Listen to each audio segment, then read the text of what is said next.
Israel has deepened its penetration into Syria while Russian forces are withdrawing.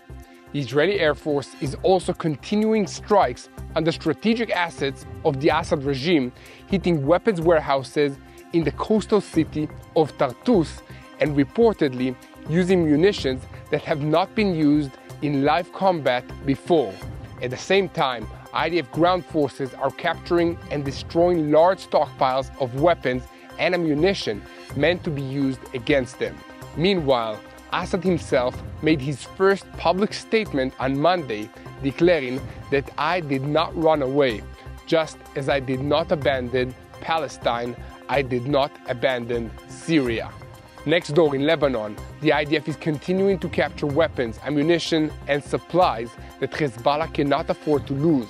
On Monday, this included a large mobile rocket launcher for heavy rockets discovered in a village in southern Lebanon.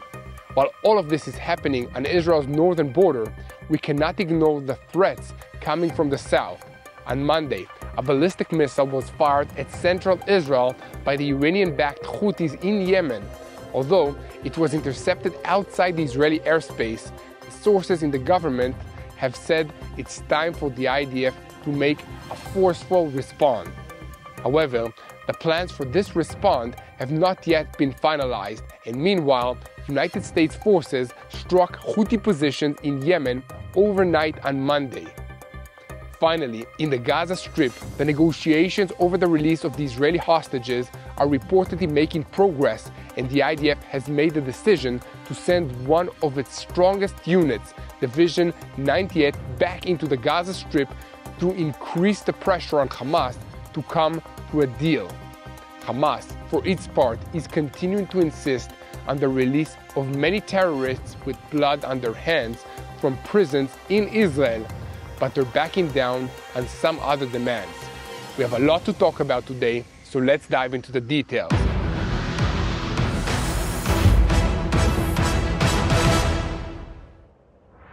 I'm Yair Pinto, and this is your Boots on the Ground report about what is happening in Israel on day 438 of the war against Hamas, Hezbollah, the Houthis in Yemen, all the Shiite militias in Syria and Iraq. All of them are acting under the auspices of Iran, the head of the axis of evil in the Middle East.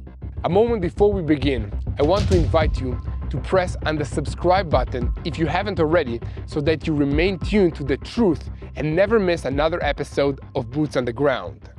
Today's video is sponsored by Arza Box.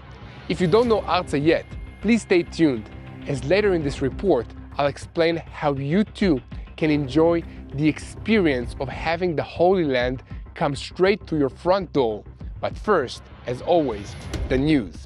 In the last 24 hours, Israel has continued to hit weapons depots and strategic assets left behind in Syria by the Assad regime's military. One strike in the coastal city of Tartus was notable for causing a tremor in the Earth's surface, equivalent to a 3.1 magnitude earthquake. This is according to local media reports. Large explosions continued to rock this city, which has Syria's second largest port, all through the day on Monday. According to a report in the newspaper, Ashraq al-Awsat, a former Syrian army officer who asked to remain anonymous, said that Israel used new missiles for the first time. He added that the unusual explosions were heard tens of kilometers away, were directed at several army sites, including air defense units and ground-to-ground missile depots. It was also reported in regional media portals that Israeli intelligence managed to locate an S-8 surface-to-air missile system packed in a container, apparently ready for shipment and transfer to another location. It was one of many targets destroyed by the Air Force in recent days in order to prevent it from falling into the wrong hands. Meanwhile, according to reports in the Arab media, IDF ground forces are expanding their activities in southern Syria along four main axes. The Lebanese channel El Mayadin reported that Israeli forces penetrated to a depth of 26 kilometers at the foot of Mount Hermon towards the southern suburbs of Damascus in Syria. According to reports on the eastern axis, the IDF has expanded its activity 12 kilometers deep into the El Quneitra province and its eastern suburbs. In parallel, there are reports of forces entering the village of El Malaka in the suburbs of El Quneitra at the administrative border of the Dara province, as well as activity at the southwestern tip of Syria in the Yarmouk Basin. The El Akbar newspaper reports that Israeli forces have taken over 3 new villages, Jamal El Dara province and Mazarat Beit Jan and Mur El Mir in the suburbs of Damascus. According to the sources, IDF forces are now less than 20 kilometers from the Damascus-Beirut International Highway. In the midst of all of this, 6 Druze villages in the Syrian Golan, led by the village of Khader, expressed a desire to place themselves under Israeli administration. According to an IDF statement, these villages have asked for protection after having been under the dictatorial Assad regime for over 50 years. Now, they are also fearful for what will happen to them if they come under the authority of the Sunni jihadist groups who have taken control of Damascus. While all of this is going on in Syria, former dictator Bashar al-Assad is settling into his exile in Moscow. On Monday, he made his first public statement insisting that he's not a coward who ran away from the jihadist forces who overthrew his regime. Instead, according to his statement, he declared that he stayed in Damascus until the terrorists captured the city and only then moved to the Russian Air Force base in Latakia. According to him, I never considered running away or seeking asylum. He added that reports of a revolution that liberated Syria from his tyrannical rule should not be taken seriously, but instead, what has just happened is an example of terrorism tripling over civilization. My own personal comment is that he's not entirely incorrect about the first part. The jihadist groups that led the fight to overthrow his regime are certainly not liberators who are trying to turn Syria into a Western-style democracy. Some media portals and academics in the West who should know better are trying to say so, and we need to be wiser than that. Israel's leaders certainly are wiser than that, and that's why the Air Force is destroying strategic weapon stockpiles in Syria, while the IDF ground forces has been sent into southern Syria to set up defenses against a possible attack by these jihadists. It is also why Israel's own strategic planners are keeping their eyes fixed on the big threat, Iran. Defense Minister Israel Katz gave an example of this on Monday when he told the Knesset Foreign Affairs and Defense Committee, "We are prepared with all of our forces and capabilities not to allow Iran to arm itself with nuclear weapons." Also, from Trump's side, there will be absolute intolerance towards a nuclear Iran. That includes sanctions and more. Hezbollah no longer protects Iran. Iran is more exposed today than ever. Here at TBN Israel, we will continue to report on every development on Israel's northern border, and we ask you to continue to help us by sharing our videos on YouTube and following us on social media. This week, I got some interesting data showing that, amongst other things, 60% of our viewers are not our subscribers yet. So, if you're one of those who watch but haven't subscribed yet, I invite you to take a second and hit that subscribe button to support TBN Israel and Boots on the Ground. Getting back into the news, on Monday, in southern Lebanon, soldiers from Brigade 769 found several weapons depots, including a mobile launcher for heavy rockets, from which many rockets were fired over the past year at Israeli communities in the Upper Galilee in North Israel. Large quantities of mortar bombs, anti-tank missiles, rockets, chargers, mobile launchers, and additional military equipment were also captured. In a related development, it was reported on Monday that the IDF completed comprehensive preparations for the winter season in all operational sectors to allow continued operational activity and combat according to weather conditions. Although we are experiencing an unusual mild winter here in Israel with little rain and higher than average temperatures, there are IDF soldiers stationed up on Mount Hermon and the Golan Heights, as well as parts of southern Lebanon, where there is snow and it is much cooler. Also, in the last 24 hours, it was reported that Division 91 forces have operated in recent months in about 10 different areas along the front-line villages and Hezbollah terror complexes in the Litani and Saluki areas of southern Lebanon. In the division's activity in the area, many capabilities and means that the enemy used for terror activities over the past year were denied. So far, the division's forces have located and seized over 10,000 weapons and pieces of military equipment in the course of attacking over 1,000 Hezbollah targets. They have also destroyed numerous terror infrastructures above and below the ground.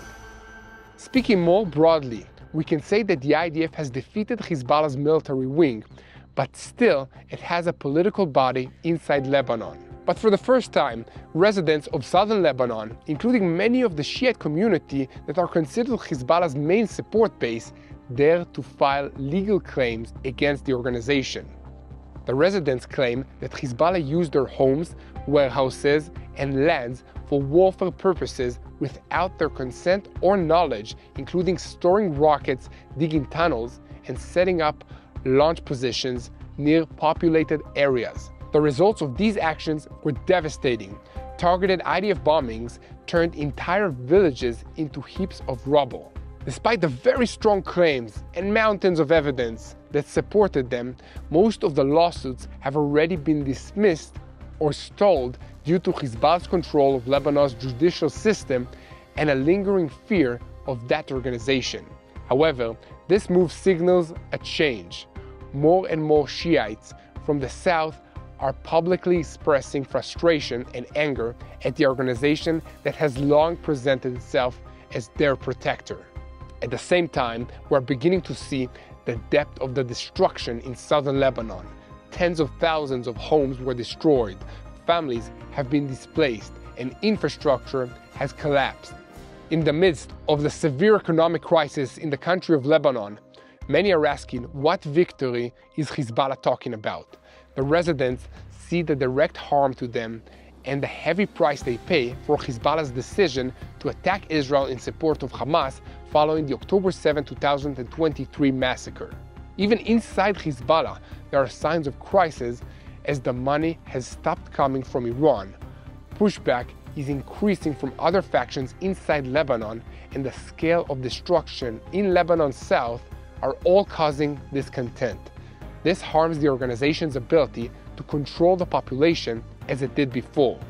Still, Hezbollah retained its political power and continues to hold sway over the Lebanese security and judicial system, but the internal rift is deepening. On the other side of the border, residents of northern Israel still feel insecurity, but are slowly beginning to return home. Last weekend, we traveled to Kibbutz Manara on the northern border between Israel and Lebanon and saw what their homes went through while Hezbollah bombed the kibbutz heavily over the past year. Small businesses are only beginning to recover and pick up the pieces of their lives and begin the rebuilding process. Of course, even as this process begins, we are still at war, as the Houthi ballistic missile attack on Monday reminded us. But life must go on, and that includes the economy, jobs, and production. Families and businesses must make a living, and one way that you can help them is to visit Israel and purchase Israeli-produced products. I know you want to be a blessing for Israel, for its peace and prosperity, and we all hope to see you here again as soon as possible. But until then, you can help Israel by bringing a piece of it to you. I'm talking about Arza boxes, locally produced, handmade products filled with flavors, scents, and craftsmanship made by local Israeli artists. So, ordering Arza boxes is not only a great gift to yourself or to your loved ones, it's honestly sending hope and comfort to our brave people, the people of Israel. Arza means in Hebrew, towards the land, and that's exactly what it's all about. So please go to www.arzabox.com and don't forget to use our exclusive 10% discount by entering the code TBN IL, and together we will be a blessing to Israel, to you, and to the entire world. Thank you. And now, let's go back to the news. And the situation here in the Middle East is already affecting events all over the world. One reason for that is that the Russian military, which first entered the conflict in Syria back in 2015, has begun pulling out of the country. Reports from Russian-controlled air bases and the port of Tartus indicate that Russian diplomats and their families, along with military advisors and equipment, are being loaded on transport aircrafts and ships to be moved back to Russia. Russia's departure from Syria is particularly significant for Turkey, but also for Israel and the United States. Until recent days, the IDF refrained from attacking the Syrian army's weapons depots located near Russian army bases in Tartus. However, in the last 2 days, with the Russians getting out of the way, Israel's Air Force was able to attack the ammunition depots of what remains of the Syrian army in this part of Syria. This included many anti-aircraft missile systems and tactical weapons depots, some of which were packed up in shipping containers and apparently being prepared to be smuggled out of Syria, possibly to Hezbollah. Meanwhile, as previously mentioned, Iran is trying to distract Israel with attacks from the south using the Houthis in Yemen. On Monday at noon, about 2 million Israelis throughout central Israel were required to run to protected spaces following the firing of a ballistic missile from Yemen towards Israel. The missile was detected and intercepted by the Air Force's air defense systems outside Israeli airspace, but fragments landed inside Israel, causing some damage to the buildings. Israel's government is quietly preparing a significant response, according to media reports here in the land. But the United States and British forces in this region made their own attacks on the Houthis Monday evening. According to El Mayadeen, the American-British strikes in Sana'a targeted the Ministry of Defense headquarters in the city center in Yemen. The Sabrin agency associated with pro-Iranian militias in Iraq reported from a special source that the planes that carried out the attack took off from a Gulf country. According to the Saudi El Hadat channel, Houthi sites in Sana'a and Hudaydah were also attacked. Meanwhile, the Houthis took responsibility for the ballistic missile attack on Israel and declared, "We will continue to attack as long as the siege on Gaza continues." In recent weeks, they have increased the frequency of launches.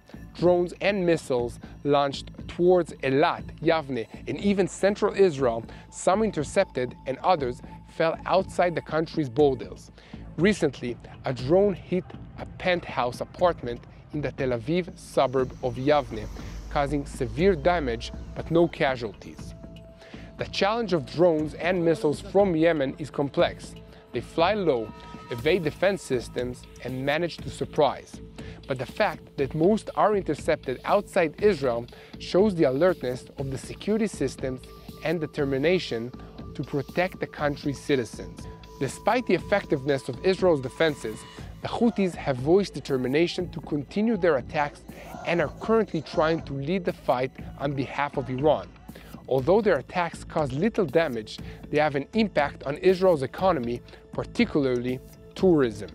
In addition, disrupting the shipping lanes in the Red Sea has caused a complete shutdown of the Eilat port and severely damages the maritime trade routes. Every imported product, even one coming from Europe, has become more expensive due to the rise in maritime transport prices. Despite this, Israel is prepared and ready, and is not afraid to forcefully confront the threat from the Houthis. I expect to be reporting to you about a major Israeli strike on them sometime before the end of this month. To get that report and to continue staying updated on all the major developments out of Israel, stay tuned to this YouTube channel, TBN Israel, and between videos you can visit our website www.tbnisrael.com/news for in-depth articles and continuous updates on what's happening in Israel. Now, let's move on to the Gaza Strip, We're amidst the progress in negotiations for the release of 100 hostages held by Hamas. Israel is increasing its military pressure. Unusually, the IDF spokesperson's unit announced on Monday that the Commando Division, Division 98, has begun making its way to Gaza. It is estimated that the IDF intends to carry out another maneuver inside the Gaza Strip to increase pressure on Hamas and deprive it of capabilities it has built in recent months in several areas within the Gaza Strip.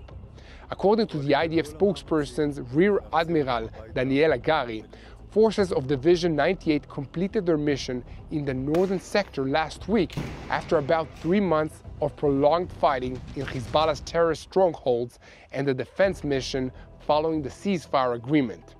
Now, the division's forces are preparing for their next mission in the Gaza Strip. This is taking place amidst ongoing diplomatic efforts. A political source said again on Monday evening that there has been further progress towards a deal amid significant contacts in the past 24 hours to narrow the remaining gaps towards a hostage return agreement. The talks are focused, amongst other things, on the positioning of IDF forces inside the Gaza Strip during the ceasefire and in the Philadelphia route and the Netzarim corridor. Defense Minister Israel Katz said on Monday in the Foreign Affairs and Defense Committee that the Philadelphia route and the Netzarim route will not be an obstacle. There is flexibility at Hamas about all of that. Elsewhere, amidst the advanced negotiations for a hostage deal, Prime Minister Benjamin Netanyahu met last night on Monday with Adam Boiler, the designated hostage affairs envoy of United States President-elect Donald Trump. Meanwhile, a professional Israeli delegation included representatives of the Mossad, the Shin Bet, and military intelligence have also arrived in Qatar to discuss the deal. The current issue at stake with the Hamas terrorist organization is that they have agreed to release only a few hostages, while Israel demands about double the number of hostages to be released. Against the backdrop of the advanced talks, United States President-elect Donald Trump referred yesterday to a possible hostage deal, saying, "We are working very hard to get the hostages back to help Israel and the Middle East." Trump added that he spoke with Israeli Prime Minister Benjamin Netanyahu, noting, "We had a very good conversation. We talked about what's going to happen, and I'll be very available on January 20th, and we will see." As you know, I gave a warning that if by then the hostages do not return home, the gates of hell will open, and very strongly. Earlier, a senior Hamas official told the Saudi channel Ashrak anonymously that we are closer than ever to a deal and a ceasefire if Israel's Prime Minister Netanyahu does not sabotage the agreement. According to him, Hamas and other factions showed great flexibility in agreeing to a gradual cessation of the war and a withdrawal according to an agreed schedule. He called on the United States administration to put pressure on Netanyahu to complete the move. The senior official emphasized that the factions will not give up the main demands, that the agreement must lead to a permanent end to the war, a complete withdrawal from the Gaza Strip, the return of the displaced, and dignified prisoner exchange deal. According to him, international mediators are working to enhance contacts to reach an agreement, but recommended avoiding revealing the details of the deal. And we will pray hard for the speedy release of the hostages from the hands of these despicable terrorists in the Gaza Strip. It's important for me that you connect the face and the name to your prayer. Make it personal. Our God is personal, so our prayers should be personal as well. Our hostages are in the hands of terrorists. Here is one of the hostages that is still in the hands of Hamas in the Gaza Strip. Her name is Arbel Yehud. She's a 28-year-old Israeli woman from Kibbutz Nir Oz, located near the Gaza border. She worked in a kibbutz educational system before becoming a guide at the nearby GovTech Center, which focuses on technology and space exploration. Arbel and her boyfriend, Ariel Konyo, have been together for 5 years and recently returned from a significant tour in South America. Filled with plans for the future, Tragically, on October 7, 2023, during a Hamas attack on Kibbutz Nir Oz, both were abducted from their home and taken to Gaza. So, please continue to pray for the peace of the IDF soldiers who defend the entire world from this evil. Pray for them wherever they are, in Lebanon, in Syria, in the Gaza Strip, or in Judea and Samaria. Pray for the speedy return of the residents of the north to their homes safely, and most importantly, unite in prayer for the peace of Jerusalem, and together we will win this war because God is on our side. Hello, this is Mati here in Jerusalem with TBN Israel. This is Yair Pinto from TBN Israel here in Jerusalem. TBN Israel is keeping viewers informed with Israel-focused news, culture, and what God is doing in this land. Support TBN Israel today online at tbn.org/Israel. Thank you.